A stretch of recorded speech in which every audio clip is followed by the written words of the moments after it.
My name is Emma. I am 21 years old. I live in Chicago. I'm studying psychology at a university here. After my mom passed away from cancer when I was 9, I started living with my older cousin Olivia. She raised me like a little sister, but in truth, she was more like a second mom. Olivia is smart, kind, and very protective of me. She works as a high school teacher. She's married to a man named Jason Reed. He's a software engineer. Jason is calm and polite. People always say, "What a gentleman." He opens the car door for Olivia, holds her hand when they walk together, and never raises his voice. They look like a perfect couple. Olivia always said, "I'm lucky to have Jason." She trusted him completely, and for years I did too. But sometimes, I felt something strange. I'd catch him looking at me, not in a normal way, not like a brother-in-law should. It made me feel uncomfortable. I tried to ignore it, thought maybe I imagined it. I didn't want to believe anything was wrong, but inside I knew something was off. One evening I was in my room. I got a text message from an unknown number. It said, "You looked beautiful today. I can't stop thinking about you." Felt cold. Checked again. It was Jason. Froze. Why was he saying this? Maybe it was a mistake. Maybe he meant to send it to Olivia. I didn't reply, but more messages followed. "Let's have dinner sometime. Just you and me. I know you feel it too, Emma."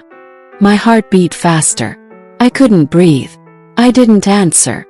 The next day after class, Jason was waiting outside the university building. He smiled and said, "You're different.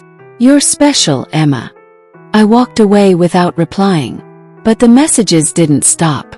He sent flowers to my apartment. He stood by my car in the parking lot. And one day he said, "You're young.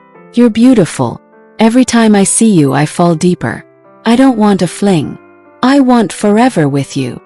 I ran into the restroom and cried. Felt sick. I love Olivia like a mother. She gave up her own dreams to raise me. I couldn't betray her. But Jason wouldn't stop. He cornered me near the library one evening. He said, "You will love me back. I don't care if you're her family." I felt scared all the time, like I was being hunted. I stopped smiling. I stopped sleeping. Finally, I decided. I had to tell Olivia the truth. I went to her house.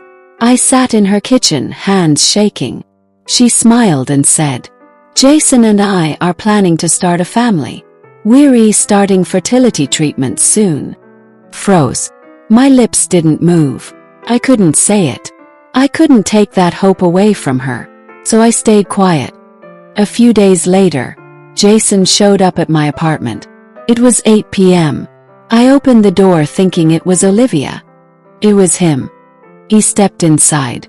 He said, "Emma, I love you. Don't fight it. Come with me. I'll take care of you." I stepped back. I shouted, "Get out!" He tried to touch my arm. I yelled louder, "Leave now or I'm calling the cops." He looked scared. He backed away and left. I locked the door. I sat on the floor crying. I knew I had no choice anymore. The next morning, I went to Olivia. I said, "I need to talk to you. Please don't get angry." Then I told her everything. The messages, the flowers, the way he followed me, the way he touched me. She stared at me. Then her face changed. She stood up and shouted, "You're lying. You're jealous of me." I cried, "No, please. I never wanted this." I stayed silent for weeks. I didn't want to hurt you. She slapped me. Tears filled her eyes. "You're not my family," she said. "You're a snake." I stood by the door broken. She told me to leave. She didn't want to see my face again. Later that night, my best friend Lauren called me. She was furious. She said, "Why did you try to steal Olivia's husband?" Jason had told everyone that I was after him, that I was sending him messages. I tried to explain, but she hung up. Felt destroyed. No one believed me. Not my sister, not my best friend. No one. But I wasn't going to stay silent.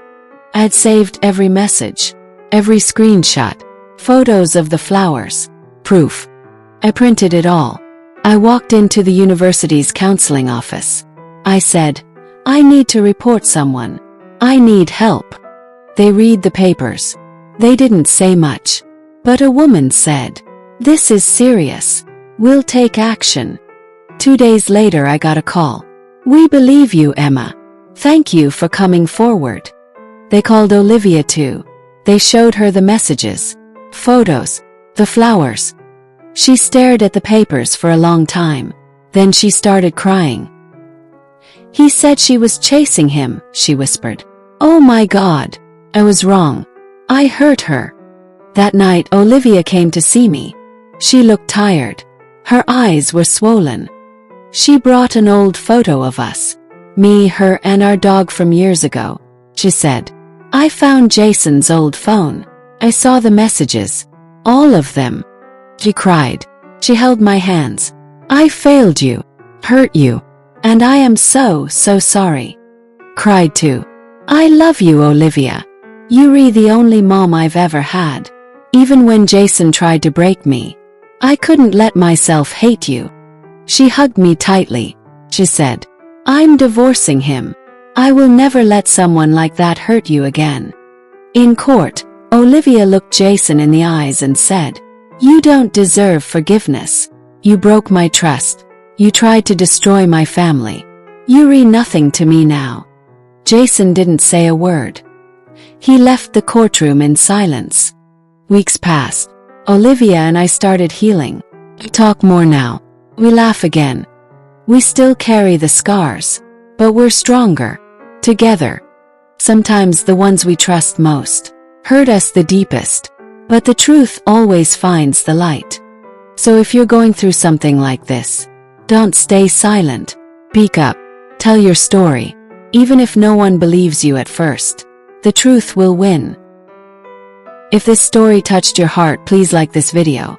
Share it with someone who needs courage. Comment below. What would you do if you were Emma or Olivia? And don't forget to subscribe to Heal and Hold channel for more heartfelt stories. Thank you.